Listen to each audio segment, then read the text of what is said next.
Billboards lining the streets of Ukraine send encouraging messages to its war-torn people. All together for victory, God will give strength to his people.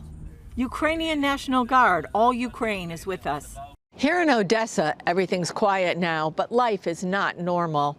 There are military checkpoints along the highways, sirens sounding at night sometimes and during the day, keeping people in shelters. There are no lights on the streets at night and power cuts to homes and businesses.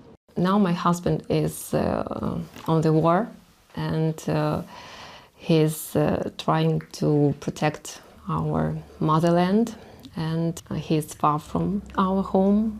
English teacher Anna Dorenko remains in Odesa with her 2 children. Many people lost their work, and many people had to leave the country and went abroad, especially women with children. Even my husband wanted me to go somewhere with children, but I said that I can't do it without him. So Dorenko puts her life on hold, waiting for her husband to return. Now we are waiting for the end of the war. We don't have plans, we have only dreams, and we are afraid of making plans. That's why we don't know what we will do after this. In the meantime, organizations like Tikva are helping Dorenko and many others.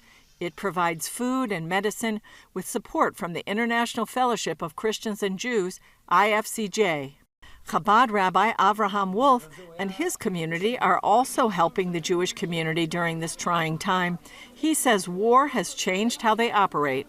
We moved from lessons and studies to saving lives, and simply to allow people to survive, to pass through the war, to recover anew, and to return to normal.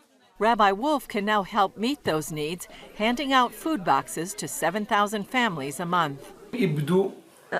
People lost their income. They lost all possibility to live in such a short time. If the International Fellowship of Christians and Jews wasn't providing food here, people would die one after the other. It's simply the minimum we can do for them. CBN News visited a distribution center as they provided food to Holocaust survivors. Those are the basics that keep them all month. Flour, sugar, macaroni, sardines, oil, everything that's possible. There are months when there are 4 boxes. There are months when there are 2 boxes, depending on the budget and the possibility. 187 Holocaust survivors remain in Odesa, including Elena Kuklova, whose father was Jewish. The female janitor who lived in the basement of our building said to my mother, "Luba, if you won't give me your room, I'll inform the occupation authorities that you have a daughter by a Jew." Elena's mother began hiding her at age 3. They put me in a trunk. They drilled small holes there. I was an obedient child. When there was enough time, they hid me in the broom closet of a family with many children. The fear that Elena might be killed took a toll on the young mother. For the rest of her life, until her death, she had this fear. She became disabled and couldn't work anymore. But I survived. Elena became an actress at 25 and devoted her artistic life to the Holocaust theme. I always used to tell my friends, I'm afraid of war more than anything else in the world. And here it is. My generation is framed, so to speak, with this black paint. We were born, some a bit earlier, others a bit later, into the war. And now we're departing this world with the war. Of course we live in fear, but we get so much help. They don't leave us.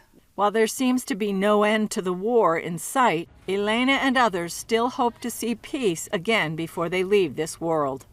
Julie Stahl, CBN News, Odesa, Ukraine.